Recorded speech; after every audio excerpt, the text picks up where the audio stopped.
अस्सलामुअलैकुम, आप देख रहे हैं होराइजन न्यूज HD। एक ब्रेकिंग न्यूज से आगाह करते हैं। चीफ जस्टिस साकब निसार का मामला तूल पकड़ गया।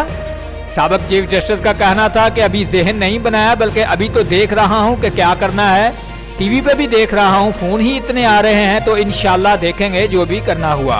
इतवार के शब सोशल मीडिया पर साबिक चीफ जस्टिस साकब निसार की मुबैना ऑडियो लीक होने पर, जिसमें वो कहते हैं कि हमारे यहाँ इदारे फैसला करते हैं। उन्होंने कहा ये ऑडियो क्लिप जाली है। उनका कहना था मैंने भी वीडियो देखी है, मुझे कई लोगों ने भेजी है, दोस्तों के फोन भी आ रहे हैं। मेरा मौक़िफ़ बिल्कुल वाज़ेह है, ये ऑडियो जाली है, मेरी कभी किसी से इस तरह की बात नहीं हुई।